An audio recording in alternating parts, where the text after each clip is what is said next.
라디오를 다시 한번 펼치다. EBS 오디오북.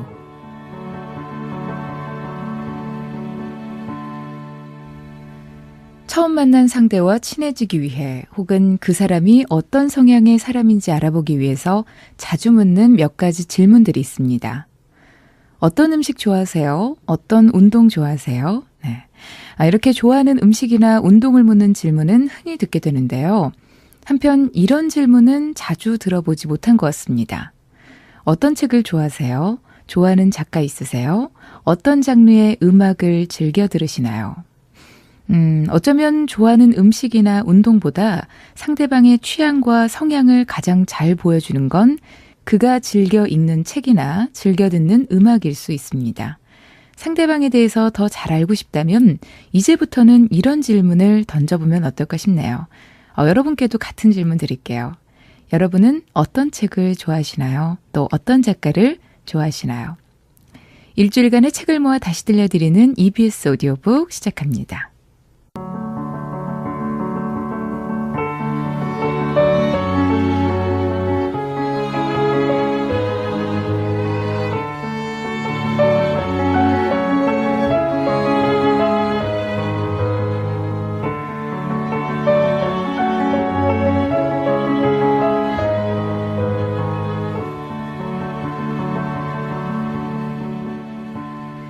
EBS 오디오북 이번 주 방송 순서 안내해드리겠습니다. 지금부터 오후 3시까지 고전 읽기 조설근의 홍루몽, 3시부터 5시까지 2시간 동안은 화제의 베스트셀러 정유정의 28, 5시부터 6시까지는 EBS 북카페 스테파니 메이어의 트와일라이트, 6시부터 8시 50분까지는 라디오 연재소설 김주영의 객주 완결편 멀고먼 11년과 백가흠의 향이 방송됩니다. 주중에 아쉽게 놓친 책이 있으셨다면 오늘 하루 EBS 오디오북과 함께 해주시기 바랍니다. 먼저 고전 읽기에서 만나볼 작품은 조설근의 홍루몽입니다. 중국 청나라 때의 소설가 조설근의 홍루몽은 중국 근대소설의 효시로 꼽히는 작품인데요. 18세기 중반에 나온 이 소설은 나온 지 200여 년이 지났지만 지금까지 전 세계 20여 개국의 언어로 번역돼서 많은 사랑을 받고 있습니다.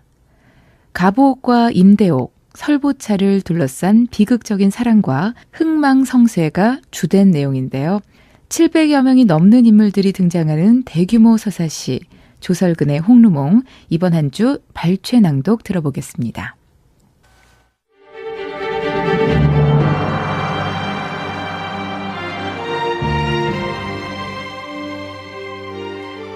대옥이 막 방으로 들어서자 은말의 노부인이 시녀 2명의 부축을 받으며 맞이하러 나왔다.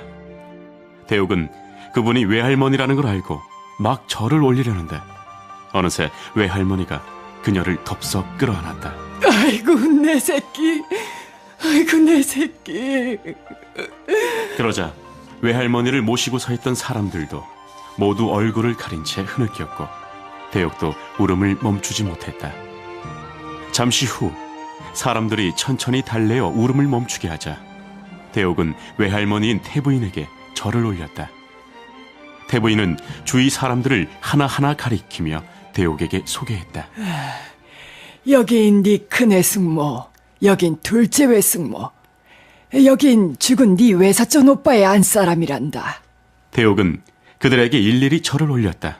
아가씨들을 불러오너라. 오늘은 멀리서 손님이 왔으니 공부하러 가지 않아도 된다. 잠시 후 세 자매가 3명의 유모와 5명의 하녀들에게 둘러싸여 들어왔다. 첫 번째로 들어온 자매는 살이 약간 통통하고 중간 정도의 키에 볼은 싱싱한 여지처럼 발그레했다. 그리고 콧날은 밀가루처럼 매끈하고 온유한 성품에 말수도 적어서 친근감을 주었다.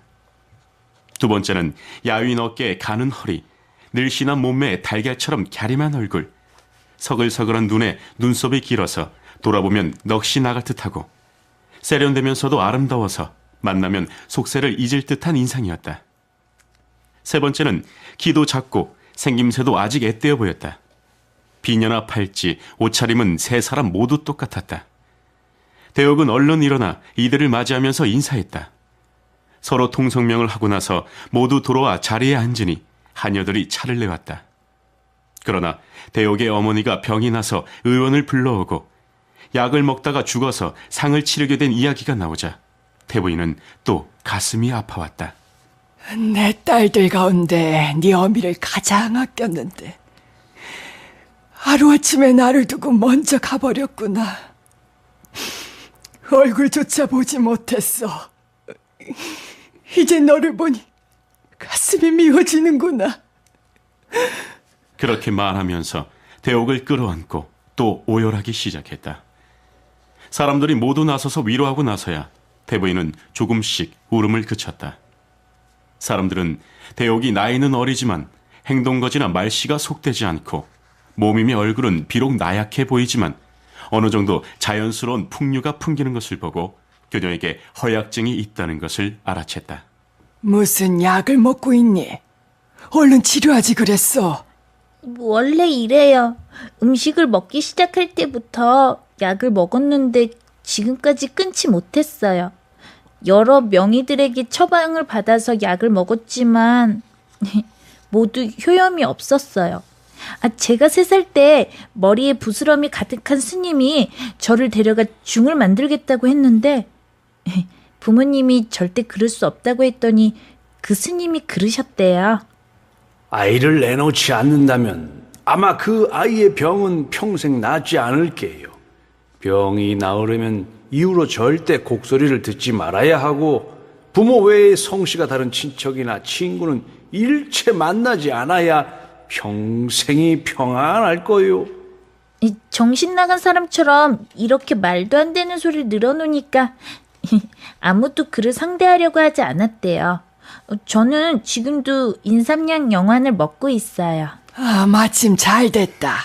우리 집에서 환약을 만들고 있으니 재료를 좀 더 넣어서 그 약을 만들라고 하면 되겠구나.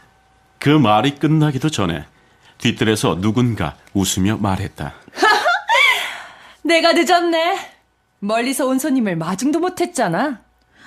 여기 사람들은 모두 목소리를 낮추고 숨소리까지 죽이면서 이렇게 공손하고 엄숙한데 지금 오는 이는 누구기에 이렇게 거리낌 없이 말을 함부로 하지? 이렇게 생각하고 있는데 한 무리의 어멈들과 하녀들이 한 사람을 에워싸고 뒤쪽 방문으로 들어왔다. 그녀는 여러 아가씨들과는 차림새가 달랐다. 보색으로 놓은 수가 눈부시게 반짝이는 것이 마치 선녀 같았다. 봉황을 연상시키는 세모꼴 눈과 가지 끝에 달린 버들잎같이 둥근 눈썹, 호리호리한 키에 날렵한 몸매, 거기에다 봄 기운 머금은 하얀 얼굴에는 위험이 겉으로 드러나지 않고 붉은 입술은 벌어지기도 전에 먼저 웃음소리를 낼 듯했다. 대옥은 서둘러 일어나 그녀를 맞이했다. 태부인이 웃으며 말했다. 넌 저 아이 모를 게다. 저 아이는 여기서 유명한 건달이란다. 남방에선 속창 말갈량이라고 하지. 넌 그냥 건달 희봉이라고 부르면 된단다.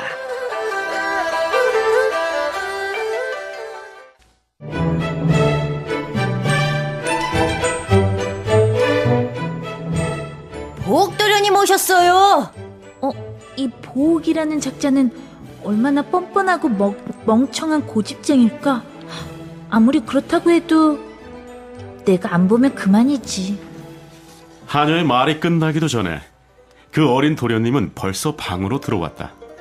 대옥은 그 모습을 보고 깜짝 놀라 속으로 생각했다. 정말 이상해. 전에 만났던 것처럼 너무너무 낯익은 얼굴이야.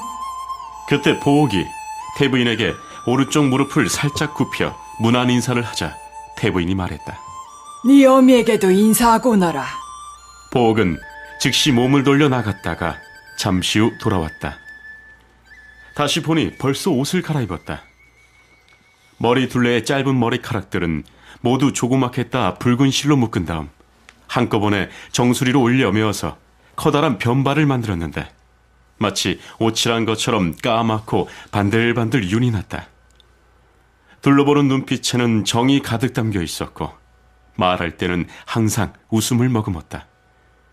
타고난 풍류는 모두 눈썹에 담긴 듯했고 평생의 온갖 사랑과 그리움이 눈가에 쌓여있는 듯했다. 외모를 보면 너무나 훌륭했지만 그 속마음은 잘 알 수가 없었다. 손님한테 인사도 하지 않고 옷부터 갈아입다니. 어서 누이한테 인사나 해라. 벌써부터 보옥은 누이가 하나 더 늘었다는 사실을 알아보고 틀림없이 고모의 딸이려니 생각하고 있었다. 그는 얼른 나가 정중히 인사를 하고 자리에 앉아 대옥을 유심히 살펴보았다. 그녀의 모습은 다른 누이들과는 달랐다. 이 누이는 예전에 본 적이 있어요. 또 헛소리를 하는구나. 네가 어찌 이 아이를 만난 적이 있다는 게냐? 만난 적은 없지만 낯이 익은 듯해서 옛날에 알고 지냈는데 멀리 헤어져 있다가 오늘 만난 셈으로 치자고 생각하는 거죠. 그럴 수도 있잖아요. 잘 됐구나, 잘 됐어. 그럼 더 친하게 지낼 수 있겠구나. 누이, 공부는 했어? 아니요.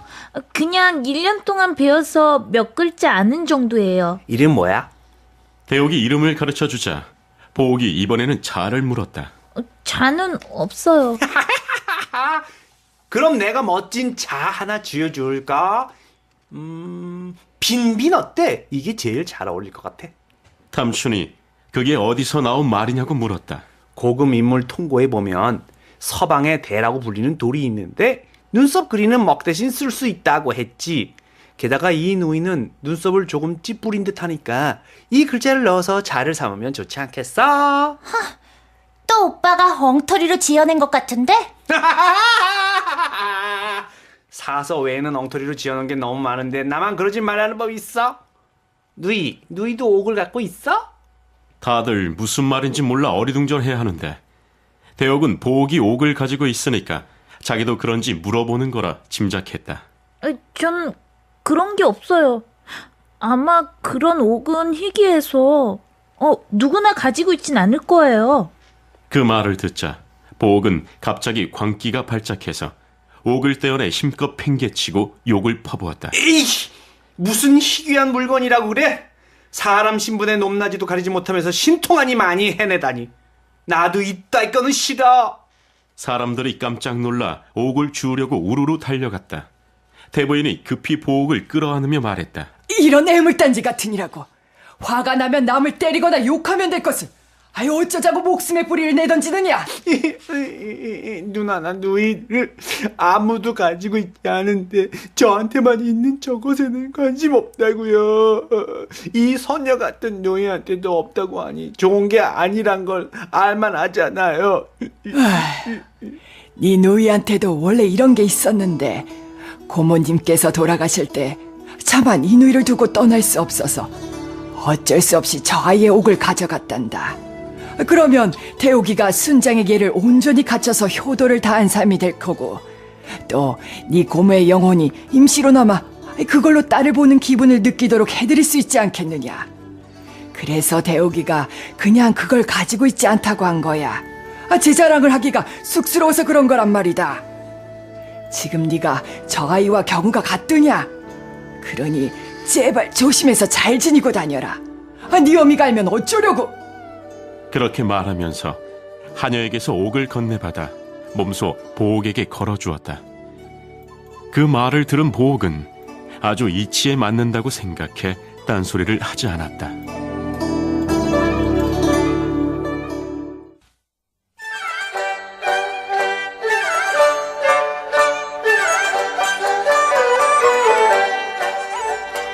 보옥은 잔을 들고 단숨에 비운 다음 이렇게 말했다.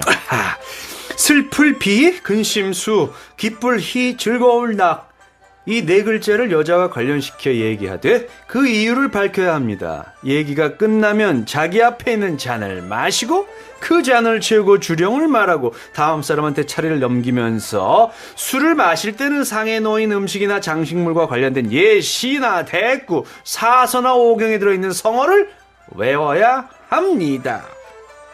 말이 채 끝나기도 전에 설반이 벌떡 일어나 반대했다. 난 안 하겠네. 난 빼줘. 이건 날 놀리며 그러는 수작 아닌가? 우나가 일어서서 그를 앉히며 말했다. 뭘 그리 겁내세요. 그러면서도 매일 술을 마셔요? 설마 저보다 못하시겠어요? 저도 제 차례가 되면 주령을 할게요. 맞으면 그만이지. 까짓거 뭐 틀리더라도 벌주 몇 잔 마시면 되잖아요. 설마 그것 좀 마셨다고 취해 죽을까요? 이렇게 주령을 피하실 생각이라면 벌주 10잔을 마시고 모두에게 술을 따라야 할걸요? 사람들이 박수를 치며 말 한 번 잘했다고 칭찬하니 설반도 어쩔 수 없이 자리에 앉았다. 보옥이 먼저 주령을 읊었다. 여자는 슬프지. 청춘은 저무는데 독수공방 할 때면. 여자는 시름겹지. 높은 벼슬 얻어오라 남편 내보낸 일 후회할 때면. 여자는 기쁘지. 이른 아침 거울 보며 화장할 때 얼굴 예뻐 보이면. 여자는 즐겁지. 얇은 봄옷 펄럭이며 그네 탈 때면. 모두 괜찮군 하고 감탄하는데 설반만은 얼굴을 쳐들고 고개를 내저으며 소리쳤다. 별로야 별로. 벌주를 마셔야 돼. 도통 무슨 소리인지 알아들을 수가 없으니 당연히 벌주를 마셔야지. 조용히 나리, 응? 나리 차례에 하실 주령이나 궁리해보세요. 제대로 못하시면 또 벌주를 마셔야 할 테니까요. 다음은 자영 차례였다. 여자는 슬프지. 자식과 남편 병들어 위태로이 누워있을 때. 여자는 시름겹지. 거센 바람에 소장로 넘어질 때. 여자는 기쁘지. 초산에 쌍둥이 낳았을 때. 여자는 즐겁지. 혼자 꽃밭에서 귀뚜라미 잡을 때. 다음 차례는 운하였다. 여자는 슬프지. 장차 평생을 맡길이 누구일까? 귀여운 것. 내가 있는데 무슨 걱정이야? 방해 좀 하지 마세요. 여자는 시름겹지. 엄마의 구박 그칠 날 있을까? 귀여운 것. 내가 네 어미들어 구박하지 말라고 해줄게. 또 끼어들면 벌주 10잔을 마셔야 해요. 설반은 다급히 제 뺨을 찰싹 때리며 말했다. 이렇게 기억력이 없어서야. 이젠 입 닥치고 있을게. 여자는 기쁘지. 사랑하는 이니 날 버리지 않고 집에 돌아올 때. 여자는 즐겁지. 퉁소 멈추고 검은 고 뜯을 때. 이제 옥함의 차례가 되었다. 여자는 슬프지. 집 떠난 남편 돌아오지 않아. 여자는 시름겹지. 개화유 살 돈도 없어. 여자는 기쁘지. 등잔 심지 나란히 굽어 부부 상중 조짐 보이니. 여자는 즐겁지. 부창부싸며 너무나 화목하다네. 작은 그림이 되고 싶어. 그대 눈길 받을 수 있는 그림이라도 되고 싶어. 나 그대 방에 놓인 작은 인형이 되고 싶어.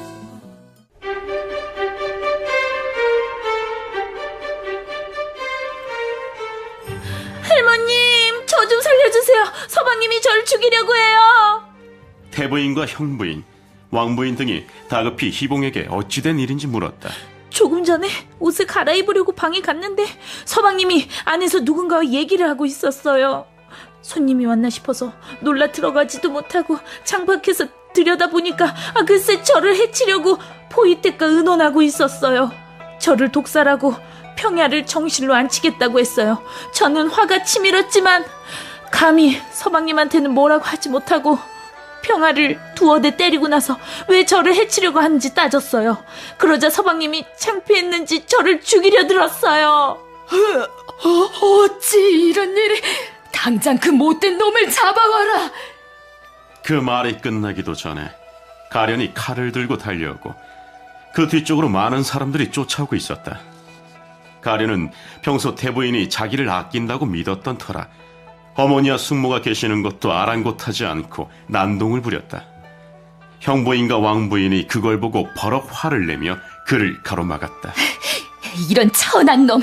갈수록 더 방자해지는구나. 여기 할머니까지 계셔. 이게 다 할머님이 저걸 감싸기 때문이라고요. 그러니까 저 모양이 돼서 저한테 욕까지 해야 되잖아요. 당장 나가라. 그래도 가련은 미친 척하고 뻔뻔스럽게 헛소리를 늘어놓았다. 저 나쁜 년 자식이.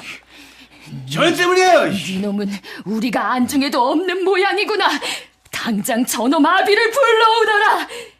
그 말을 들은 가련은 비틀비틀 나갔다. 그리고 홧김에 집으로 가지 않고 바깥 서재로 갔다. 형부인과 왕부인이 희봉을 달랬고 태부인은 웃으면서 말했다. 별일 아니다. 어린아이들이란 걸신 들린 고양이처럼 색을 탐하기 마련이라 이런 짓을 못하게 막을 수는 없지. 어릴 때는 세상 사람들이 다 이런 일을 겪는단다. 걱정 마라. 내일 내가 그놈을 불러 사과하게 하마. 그러니 오늘은 너무 창피 주지 마라. 평화 그놈의 계집애는 평소 괜찮게 봤는데 어떻게 뒷전에서 그런 못된 짓을 했는지 원. 그러자 우씨 등이 웃으며 말했다. 아니, 평화는 잘못 없어요. 희봉이가 괜히 애몬 사람한테 화풀이를 한 거예요. 부부 사이가 틀어져 서로 치고받고 하긴 곤란하니까 둘 다 평화에게 화풀이를 했어요. 그러니 평화는 얼마나 억울했겠어요. 그러니 할머니께선 그 아이를 나무라시면 안 되지요. 그런 거였구먼. 나도 그 아이가 여우짓을 할 애가 아니라고 생각했지. 그렇다면 정말 불쌍하구나. 괜히 두 상전한테 분풀이 대상만 되고 말이야. 가서 평화한테 전해라. 억울한 일을 당했다는 걸 안다고 말이다. 내가 내일 희봉이더러 사과하라고 할 테지만 오늘은 네 상전 생일이니 함부로 소란을 피우지 말라고 해라. 한편 평화는 벌써 이완에게 이끌려 대관원에 들어가 있었다. 평화는 계속 통곡하다가 목이 메어 말조차 하지 못할 지경이 되어 있었다. 보차가 위로했다. 평화는 똑똑한 사람이니까 잘 알지 않아요? 평소 희봉아 씨가 얼마나 잘 대해줬어요. 오늘은 그저 술이 좀 과해서 그런 것뿐이에요. 평화한테라도 화풀이를 하지 않으면 누구한테 하겠어요. 남들도 희봉아 씨가 취해서 그런 거라 비웃고 있어요. 이번엔 억울하더라도 참아요. 평소 보여준 좋은 모습이 설마 전부 거짓은 아니겠지요? 그러던 차에 호박이 와서 태부인의 말을 전했다. 평화는 자기 체면이 세워졌다는 걸 알고 울음을 멈추었고 보옥은 평화를 이홍원으로 데려갔다. 수빈이 얼른 맞이하며 말했다. 나도 언니를 여기로 데려오고 했어요. 그런데 큰아씨와 아가씨들이 데려가시기에 말을 꺼내기 곤란했죠. 고마워. 까닭없이 거기서 내 얘기를 하는 바람에 억울하게 한바탕 분풀이를 당했어. 희봉아 씨는 평소 언니한테 잘해주시잖아요. 저번 일은 그저 잠시 화가 나서 그러셨던 것뿐이에요. 아씨한테야 뭐라고 하진 않아. 하지만 그 음탕한 여편네가 멋대로 나까지 끌어들여 농담을 할 건 뭐람? 게다가 우리 멍청한 나리는 오히려 나를 때리기까지 했어. 말을 하면서 그녀는 억울한 마음에 자신도 모르게 눈물을 흘렸다.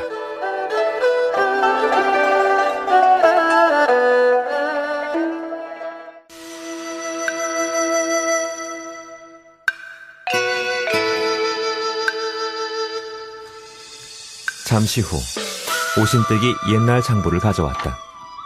탐춘이 보니 원래 집안에 있던 이들 2명에게는 20냥씩, 밖에서 모셔온 2명에게는 40냥씩 준 것으로 돼 있었다. 그리고 밖에서 모셔온 또 다른 2명 가운데 한 사람에게는 100냥을, 다른 한 사람에게는 60냥을 주었는데 그 아래에 이유가 적혀 있었다. 한 사람은 다른 지역으로 부친의 영구를 옮겼기 때문에 60냥을 더 주었고, 다른 한 사람은 이 지역에서 묘지를 샀기 때문에 20냥을 더 주었다는 것이었다. 탐추는 그 장부를 이환에게 건네며 오신댁에게 말했다. 작은 마님께는 20냥을 드리세요. 그리고 이 장부는 여기 두세요. 우리가 좀 더 자세히 살펴볼 테니까요. 오신댁이 물러가고 나서 갑자기 조씨가 들어왔다. 이환과 탐춘이 얼른 자리를 권했다. 조씨는 입을 열자마자 이렇게 말했다. 이 집에 있는 사람들 모두 내 머리를 밟아도 좋아. 하지만 아가씨도 생각해봐요.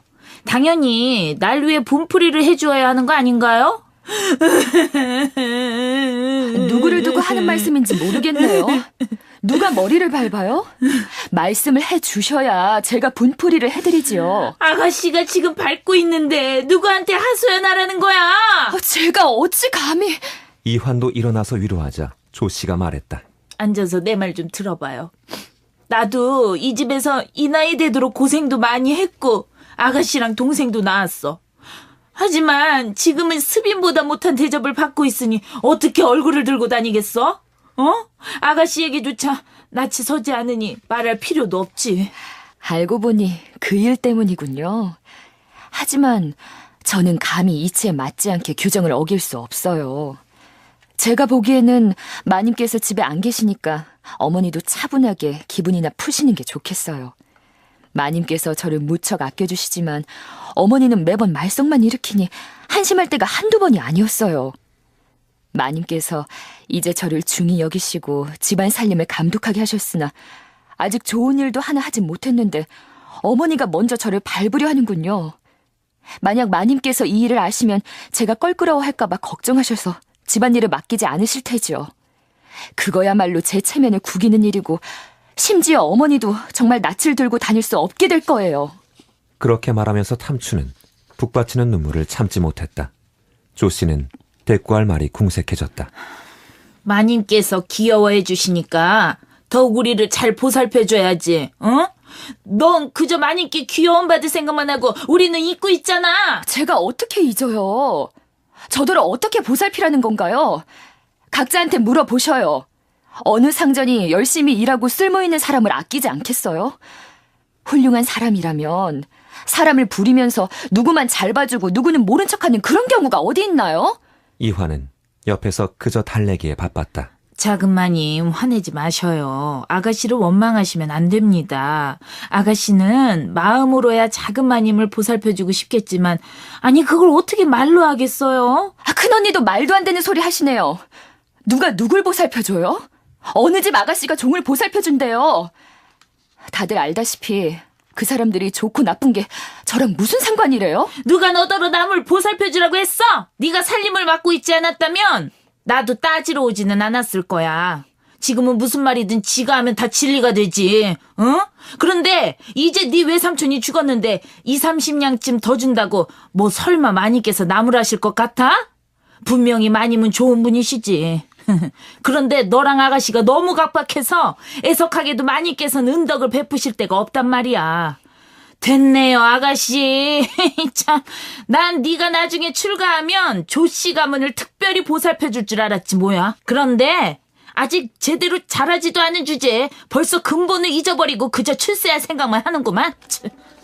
그 말이 끝나기도 전에 이미 얼굴에 핏기가 싹 사라지고 기가 막힐 정도로 화가 난 탐추는 꺼이꺼이 울었다.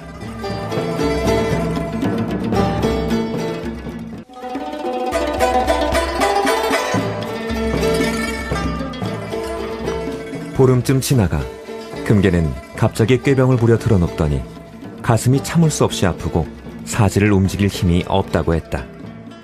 의원을 불러도 소용이 없자 다들 향릉이 속을 썩여서 그럴 거라고 수군거렸다. 그렇게 한 이틀 난리를 피우는데 갑자기 금계의 베개 밑에서 종이 인형이 발견되었다.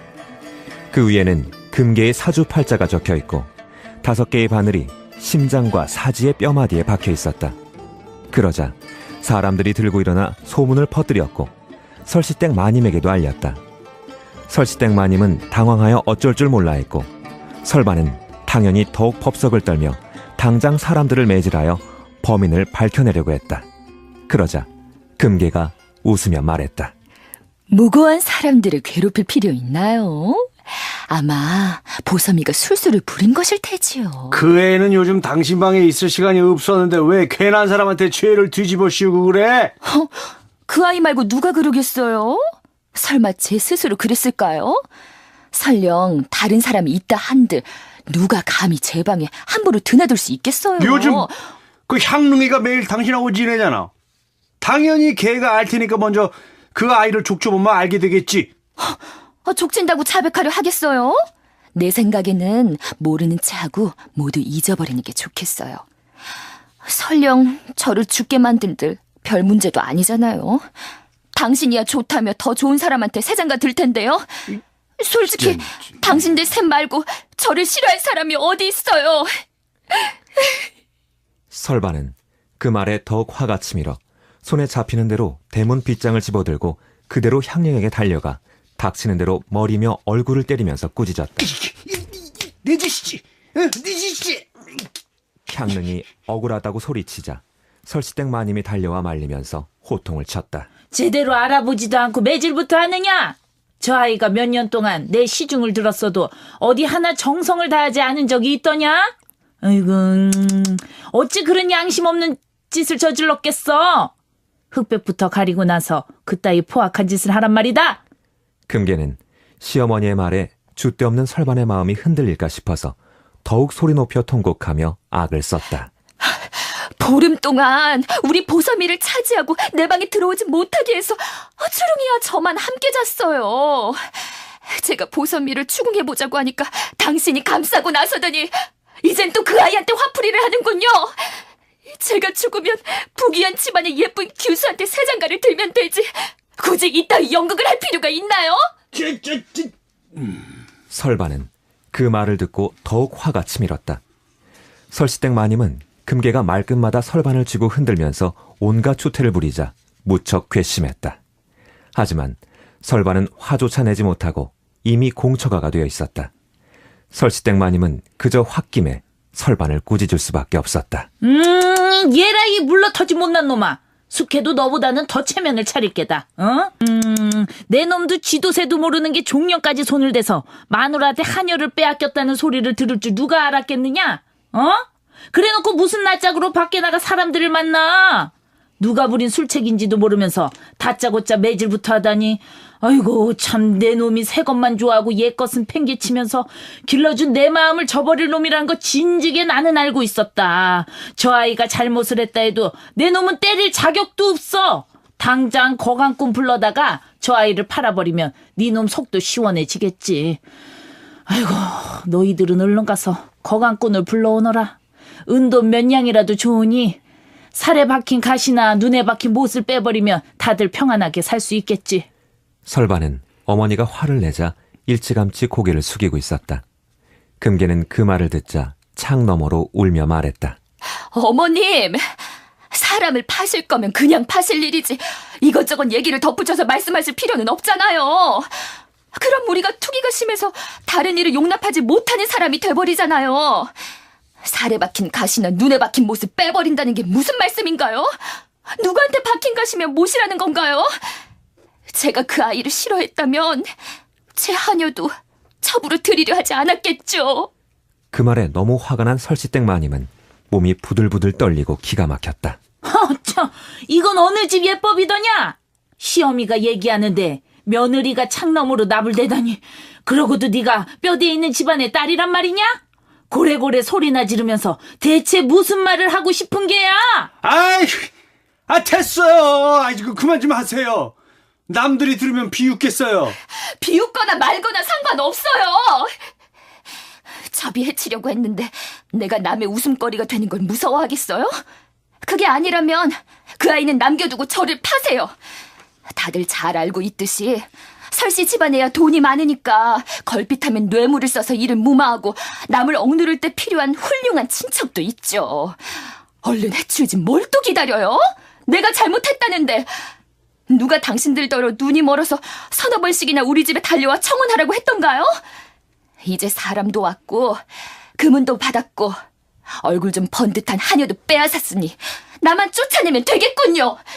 그러면서 그녀는 울고불고 뒹굴면서 제 가슴을 쳤다. 안절부절 못한 설반은 달래지도 못하고 때리지도 못하고 사정할 수도 없어서 그저 헛기침과 탄식을 번갈아 토해내며 자기 운수가 사납다고 투덜거릴 뿐이었다.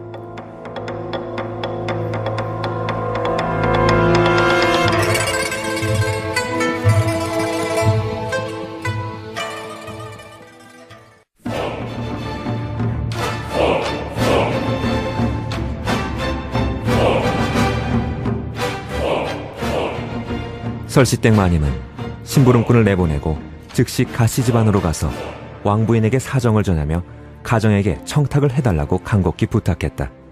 그리고 몇천 냥의 은돈을 써서 겨우 현령을 매수했다.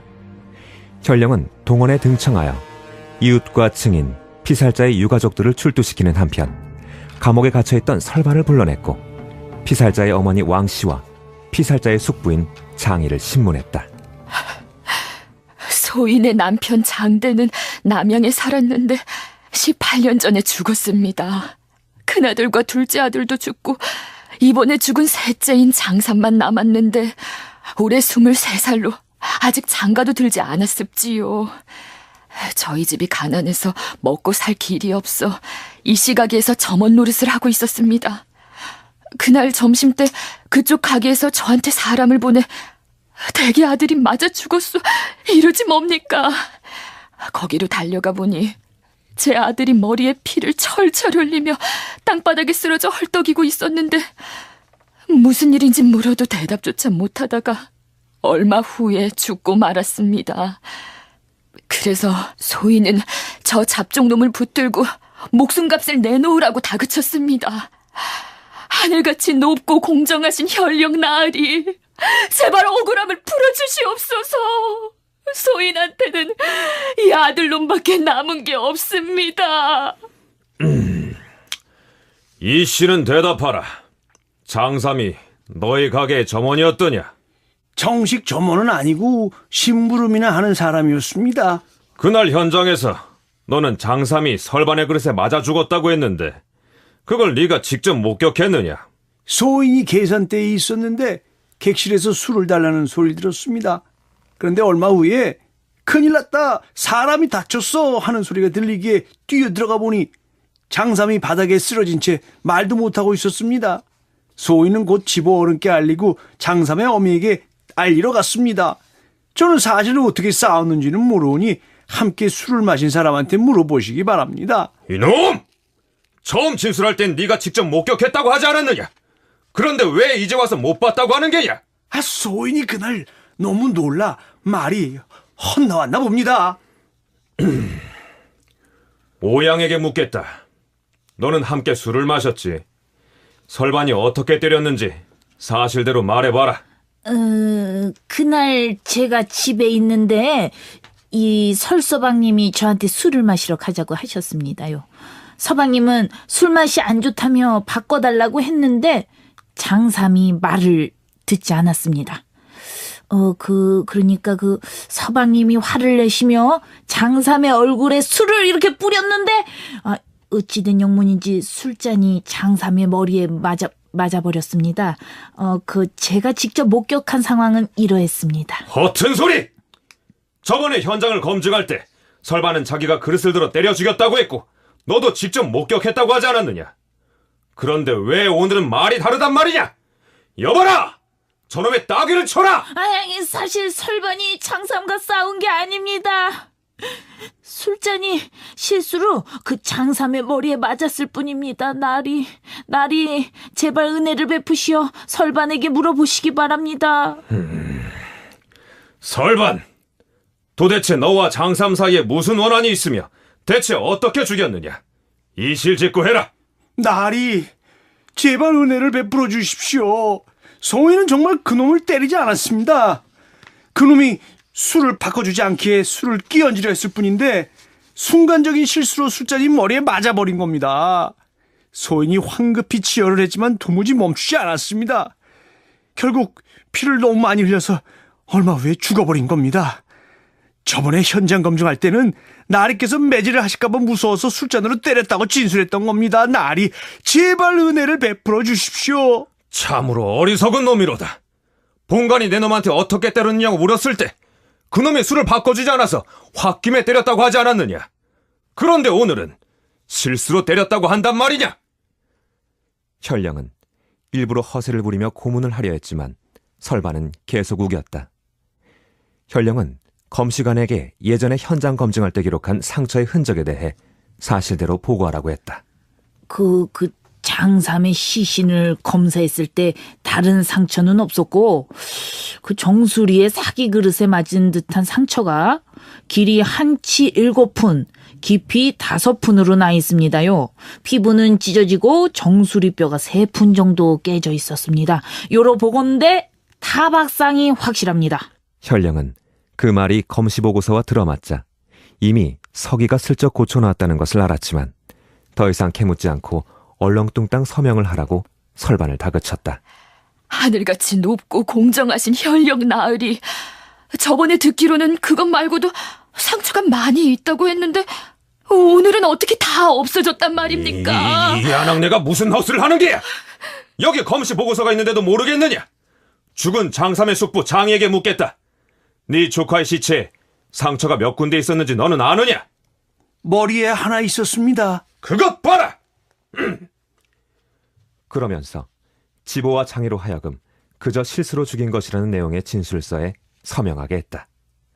설반은 상부의 지시가 내려올 때까지 감옥에 가둬두게 했다. 왕씨가 울고 불고 난리를 치자 현령은 포졸들에게 그녀를 끌어내라고 명령했다. 장희도 왕씨를 달랬다. 누님, 정말 실수로 죽인 건데 왜 죄를 뒤집어 씌우려 합니까? 이제 사또께서 현명하게 판결을 하셨으니 소란을 피우시면 안 됩니다. 설관은 밖에서 소식을 알아보고 속으로 좋아하며 집으로 심부름꾼을 보내 기별했다.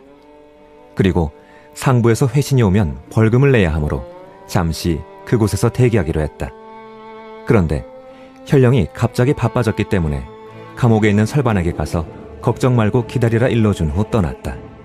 설반도 어머니가 마음고생을 하고 계실까 걱정스러워 이런 내용의 편지를 적어보냈다. 저는 무사히 지내고 있습니다만 관청에 두어 번 돈을 더 써야 집에 돌아갈 수 있을 것 같습니다. 부디 돈을 아끼지 마시기 바랍니다.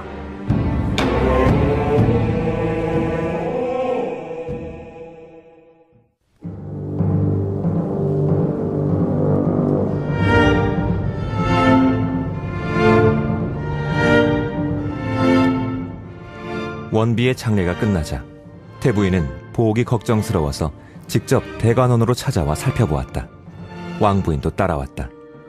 스빈 등은 황급히 보옥에게 문안 인사를 드리라고 했다. 보옥은 병을 앓고 있긴 하지만 매일 평상시처럼 행동했기 때문에 그날도 태부인에게 인사라는 말을 듣자 예전처럼 절을 올리긴 했다. 다만 스빈이 옆에서 부축하며 절하는 법을 가르쳐줘야 했다. 태부인이 그 모습을 보고 말했다. 얘야, 무슨 병을 앓고 있나 싶어서 좀 보려고 왔다. 여전한 모습을 보니 마음이 좀 놓이는구나. 왕부인도 자연히 안심이 됐다. 하지만 보옥은 아무 대답도 하지 않고 그저 희죽희죽 웃기만 했다. 태부인이 방으로 들어가 앉아 보옥에게 이것저것 물으니 보옥이 예전과는 다르게 스빈이 가르쳐주는 대로만 대답하는 것이 그야말로 백치 같았다. 태부인이 보기에도 보옥이 어딘가 이상했다. 조금 전에 들어왔을 땐 아무 병도 없는 것 같더니만 지금 자세히 보니 보통 병이 아니구나. 꼭 정신이 나간 것 같아. 대체 무슨 일 때문에 이렇게 된 것이냐? 왕부인은 사실을 숨길 수 없게 되자 보옥이 옥을 잃어버렸다는 이야기를 나직이 들려주었다. 그녀는 태부인이 화를 낼 것 같아 속으로 무척 망설이다가 이렇게 덧붙였다. 지금 사람들을 시켜서 사방으로 찾고 있어요. 점을 쳐보니 모두들 전당포에 있을 거라고 하네요. 조만간 찾게 될 거예요. 어찌 그 옥이 잃어버려도 되는 물건이란 말이냐? 너희들이 사리를 너무 모르는구나. 설마 아범도 손을 놓고 있는 건 아니겠지? 어머님께서 마음 졸이시고 아범이 화를 낼 것 같아서 감히 두 분께는 말씀드리지 못했어요. 아이고, 그건 보옥이 목숨의 뿌리란 말이다. 그걸 잃어버렸으니 이 아이가 이렇게 넋이 나간 게야. 세상에 이런 일이. 그 옥에 대해서는 온 성안 사람들이 다 아는데 준 사람이 바로 내놓을 것 같으냐? 어서 사람을 보내 아범을 불러와라. 내가 말하겠다. 어머님께서도 이렇게 진노하시는데 아범이 알게 되면 얼마나 더 하겠어요. 지금 보옥이가 앓고 있으니 저희가 목숨을 걸고 찾아내야겠어요. 제발 맡겨주세요. 아범이 화를 낼까 걱정하는 모양인데 내가 있지 않느냐. 그리고 곧 사월을 시켜서 가정에게 사람을 보내라고 했다. 그러나 가정은 집에 없었다. 아범의 손을 빌리지 않아도 되지. 너희들은 내 분부라 하고 잠시 아래 사람들을 벌하지 말라고 해라. 내가 련의를 시켜서 방문을 적어 보기가 그날 지나갔던 길에 걸어놓게 하마. 옥을 찾아준 사람에게는 은돈 10,000냥을 상으로 내리고 주운 사람을 알려준 사람에게는 은돈 5,000냥을 내린다고 말이다. 옥을 찾을 수만 있다면 돈을 아까워할 일이 아니지. 그러면 분명히 찾을 수 있을 게다. 우리 집안 사람만 나서서 찾는다면 평생을 찾아도 안 될 게야. 왕부인은 감히 사실대로 말하지 못하고 가련에게 태부인의 분부를 전하며 서둘러 시행하라고 했다. 그러자 태부인이 다시 하녀를 불렀다. 보기가 쓰는 물건들을 모두 내 거처로 옮겨라. 스빈이와 주문이만 따라오고 나머지는 모두 예전처럼 대관원 안에 남아서 집을 지키도록 해라. 보옥은 그 말을 듣고도 줄곧 아무 말도 없이 그저 바보처럼 웃기만 했다. 태부인은 보옥의 손을 잡고 일어서서 스빈 등의 부축을 받으며 대관원을 나섰다. 그리고 자기 방으로 돌아가자 왕부인에게 자리에 앉으라 하고 하녀들이 안방을 청소한 후 보옥의 물건을 가져다 놓는 것을 지켜보다가 왕부인에게 말했다. 내가 왜 이러는지 아느냐? 대관원 안에는 사람도 적고 이용원의 꽃이 갑자기 시들었다가 갑자기 피는 것이 아무래도 좀 이상하게 느껴져서 그런다. 예전에는 그 옥 덕분에 사악한 것들의 해코지를 막을 수 있었지만 이제 옥을 잃어버렸으니 사악한 기운이 침범하기 쉬워졌을 게 아니냐. 그래서 저 아이를 이리로 데려와 함께 지내려는 것이야. 당분간 저 아이를 밖에 내보내지 말고 의원이 오면 여기서 보이도록 해라. 네, 지당하신 생각이세요. 이제 보옥이가 어머님과 함께 지내게 됐으니 어머님의 크나큰 복으로 무슨 재앙이든 눌러버릴 수 있을 테니까요. 복이랄 게 뭐 있겠느냐. 그저 내 방이 좀 더 깨끗하고 경서도 많으니까 모두들 그걸 읽으며 심신을 안정시킬 수 있지 않겠느냐. 보옥이 생각은 어떤지 네가 물어봐라. 왕부인이 물어도 보옥은 그저 웃기만 하다가 스빈이 좋아요 하고 말하자 보옥도 좋아요 하고 따라 말했다. 왕부인은 그 모습을 보자 눈물을 금치 못했지만 태부인 앞이라 감히 소리를 내지는 못했다. 태부인이 그녀의 애타른 마음을 짐작하고 이렇게 말했다. 너는 돌아가 봐라. 저 아이는 내가 돌보마. 저녁에 아범이 돌아오거든 여기 올 필요 없다 하고 보기 얘기는 하지 마라. 왕부인이 떠나자 태부인은 원왕에게 안정제를 달라고 해서 처방에 따라 먹었는데 그 이야기는 그만하겠다.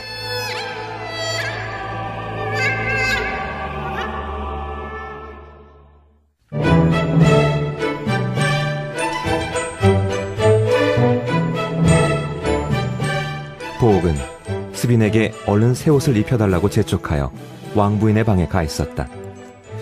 홀레 올릴 시간을 기다리다 지친 보옥이 계속 스빈에게 물었다.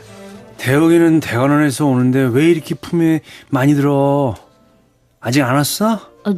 좋은 시간이 되기를 기다리시는 거예요. 나중에는 또 희봉이 왕부인에게 말하는 소리가 들렸다.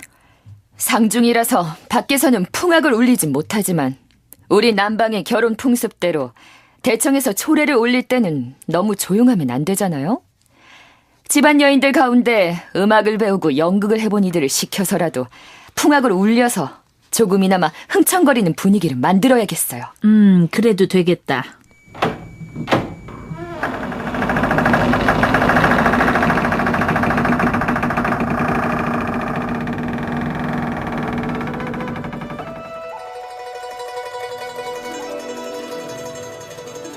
잠시 후 대문을 통해 큰 가마가 들어오자 집안에서 피리와 검은고 등으로 연주하는 가벼운 음악이 울리며 사람들이 마중을 나왔다.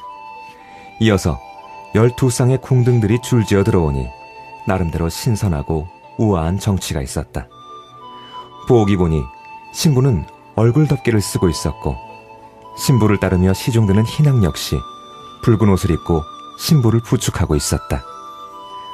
머리를 숙인 채 신부를 부축하고 있는 이는 다름 아니라 설안이었다. 보옥은 설안을 보자 이런 생각이 들었다. 왜 자견이 아니라 쟤가 시중을 들고 있지? 맞아. 설아는 원래 남쪽에 자기 집에서 데려온 아이고 자견은 원래 우리 집에 있었으니까 당연히 저 아이가 시중을 들어야 되는 거겠지. 이 때문에 그는 설안을 보자 마치 대옥을 보는 것처럼 기뻐했다. 빈상이 혼례 의례에 따라 식순을 외치자 신랑과 신부는 천지 신명에게 절을 올렸다. 그리고 태부인을 모시고 나오게 해서 4번의 절을 올리고 다시 가정부부를 당에 오르게 하여 절을 올리게 했다. 예식이 끝나자 신랑 신부는 동방으로 안내되었다. 그리고 침상에 앉아 살장 등의 의식을 치렀는데 이것들은 모두 금릉의 결혼식 관례였다. 사실 가정은 이 결혼식을 태부인이 주관했기 때문에 감히 반대하지 못했지만 액땜 따위는 믿지 않았다. 그런데 뜻밖에도 오늘은 보옥이 멀쩡한 사람처럼 보였기 때문에 가정도 기분이 좋았다. 신부가 침상에 앉아 얼굴 덮개를 벗길 때가 되자 희봉은 만약의 사태에 대비해서 미리 태부인과 왕부인 등을 안으로 모셔서 보살펴주게 했다. 이때 보옥은 아무래도 조금 어수룩한 기색이 남아있어서 냉큼 신부 앞으로 다가가 이렇게 말했다. 누이, 몸은 나았어? 서로 못 본 지도 오래됐는데 그 땅은 뭐하러 쓰고 있어? 그러면서 얼굴 덮개를 벗기려 하는 바람에 태부인은 조마조마하여 온몸에 식은땀이 흘렀다. 그런데 보옥은 갑자기 생각을 바꿨다. 가만, 대옥 누이는 화를 잘 내니까 함부로 행동하면 안 되겠지? 그래서 손을 잠깐 멈추었지만 도저히 참지 못하고 얼른 다가가 덮개를 벗겨버렸다. 보옥이 눈을 크게 뜨고 신부를 살펴보니 아무래도 보차 같았다. 그는 믿기지 않아서 한 손에 등불을 들고 다른 한 손으로 눈을 비비면서 자세히 보니 틀림없는 보차가 아닌가. 화려하게 차려입은 복장과 풍만한 어깨, 날씬한 몸매, 곱게 다듬은 머리, 눈꺼풀을 가볍게 떨며 나직하게 숨을 쉬는 그녀의 모습은 정말 이슬 맺힌 연꽃이요 안개 속에 반짝이는 살구꽃 같았다. 보옥이 한참 동안 멍하니 서 있다가 보니 신부 옆에는 앵아가 서 있고 설안의 모습은 보이지 않았다. 이때 그는 어찌된 영문인지 몰라서 자기가 혹시 꿈을 꾸고 있는 건 아닌가 생각했다. 그가 그렇게 멍하니 서 있자 사람들이 등을 받아들고 그를 부축하여 다시 자리에 앉혔다. 보옥은 두 눈을 부릅뜨고 앞만 쳐다보며 아무 말도 하지 않았다. 한참 뒤에 보옥이 정신을 차리고 보니 태부인과 왕부인이 저쪽에 앉아 있었다. 그는 곧 나직한 목소리로 스빈을 불러 물었다. 내가 지금 어디 있는 거지? 혹시 이거 꿈 아니야? 에이, 오늘같이 좋은 날 무슨 꿈이니 아니니 또 이상한 말씀을 하셔요. 나리께서 밖에 계시잖아요. 저기 앉아있는 미녀는 누구야? 도련님께 시집 오신 새 아씨지요. 멍청한 소리. 누나가 말하는 새 아씨라는 사람이 누구야? 보차 아가씨요. 대옥 누이는? 나리께서 정해주신 분은 보차 아가씨인데 말도 안 되게 대옥 아가씨는 왜 자꾸 들먹여요? 방금 내가 본 게 대옥 누이가 아니었어? 설안이도 있었잖아. 그런데 왜 아니라는 거야? 다들 무슨 장난을 치고 있는 거야? 그러자 희봉이 다가가서 나직이 말했다. 보차 아가씨가 방에 있잖아요. 이상한 말씀 하셨다가 나중에 아가씨 기분이 상하기라도 하면 할머님께서 용서하지 않으실 거예요. 그 말을 듣자 보옥은 정신이 혼란스러웠다. 본래 머리가 멍한 병을 앓고 있던 데다가 오늘 밤 이런 도깨비 장난까지 더해졌으니 그는 더욱 갈피를 잡지 못하고 다짜고짜 대옥을 보러 가야겠다는 말만 했다. 태부인 등이 다가가 달랬지만 도무지 막무가내였다.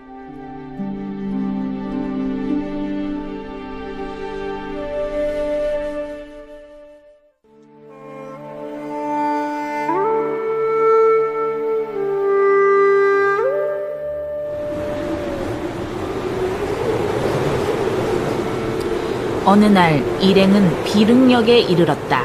그날은 날씨가 갑자기 추워지면서 눈이 내리는 바람에 어느 깔끔하고 조용한 곳에 배를 대고 쉬었다. 배 안에는 심부름꾼 하나만 남아 시중을 들고 있었고 가정은 혼자 집에 보내는 편지를 쓰고 있었다. 그러다가 보옥의 일에 대해 쓰려던 찰나 그는 곧 붓을 멈추었다. 그리고 문득 고개를 드는데 뱃머리 쪽 희미한 눈빛 속에서 누군가의 모습이 보이는 것이었다. 그 사람은 머리를 박박 깎고 맨발에 새빨간 털실로 짠 소매 없는 외투를 입고 가정을 향해 엎드려 절을 올렸다.